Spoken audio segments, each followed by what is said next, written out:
అన్నా సౌండ్ ఇది మన విక్కీ ఉన్నాడు కదా, వనజ ఫౌండేషన్. వనజ ఫౌండేషన్. అయితే మనోడు ఫుడ్ డిస్ట్రిబ్యూట్ చేసిన తర్వాత వచ్చేసరికి లేట్ అవుతుంది. ఓకే. వాళ్ళు అలసిపోయి ఏం చేస్తారంటే హాల్లో ఛార్జింగ్ పెట్టేసి బెడ్రూమ్లలో వండుకుంటారు. వాళ్ళు ఛార్జింగ్ లేదని చెప్పేసి ఫాస్ట్గా హాల్లో పెట్టేస్తారు. ఓకే. పండుకోవడం మాత్రం బెడ్రూమ్లో వెళ్ళి వండుకుంటారు. అయితే వాళ్ళు హాల్లో డోర్ కూడా వేయరు అన్నట్టు, వాళ్ళకి అలవాటుగా. అంటే వాళ్ళ ఫ్రెండ్స్ అందరు వస్తుంటారు కదా, సో ఊకేం డోర్ తీయాలని హాల్లో డోర్ కూడా వేయరు. అయితే రీసెంట్గా వాళ్ళది ఒక కొత్త ఫోను, సిమ్ కూడా వేయలేదు. కొత్త ఫోన్ సిమ్ వేయలేదు, కొత్త ఫోను. అయితే దాన్ని ఐఎంఈ నెంబర్తో పట్టుకుందామని చూస్తారు. ఓకే.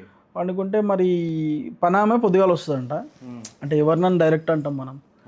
అయితే వాళ్ళు ఎవరు తీసారో అర్థమవుతలేదు అని చెప్పేసి వాళ్ళు అంటారు. విక్కీ గారు ఫోన్ చేసి అర్జెంటుగా ఏమన్నాడు, అన్న అర్జెంట్ కెమెరాలు కావాలన్న నాకు. అంటే అంత అర్జెంట్ ఎందుకు రా అని నేను చెప్పిన. ఇట్లా ఫోన్ పోయింది, అసలు అది ఎవరు తీస్తారో అర్థమవుతలేదు, కొన్ని వస్తువులు కూడా పోతున్నాయి, రీసెంట్గా గోల్డ్ చైన్ కూడా పోయింది అన్నారు. అయితే ఒకటి ఇన్సైడ్ వైఫై కెమెరా ఉంటుంది. వైఫై ఉంది కదా ఫ్లాట్లో? ఉంది, వైఫై ఉంది. 24 వైఫై కెమెరా పెట్టేసుకుంటే అయిపోతుంది. ఎవరు వచ్చినా ఫోటో తీసి పంపిస్తూ ఉంటుంది. ఫోటో తీసిస్తా. ఎంట్రీ దగ్గర పెట్టాలి. ఎంట్రీలో ఎవరు వచ్చినా కూడా ఫోటో తీసి పంపిస్తూ ఉంటుంది మొబైల్కి. ఓకే. మన తర్వాత అయినా చూసుకోవచ్చు. ఆ కెమెరా ఎత్తుకెళ్ళినా కూడా మొబైల్ ఉంటుంది, ఫొటోస్ బాగా పనిచేస్తే. తక్కువ ఉంటుంది, బడ్జెట్ 2000 లోపే ఉంటుంది. అవునా? ఎన్ని కెమెరాలు? ఒకటి రెండు కావాలన్నాడు. ఒకటి హాల్లో పెట్టాలంటుండు, డైరెక్ట్ హాల్లోనే పెట్టాలంటుండు. అవునా? ఇంట్లో పెట్టచ్చు.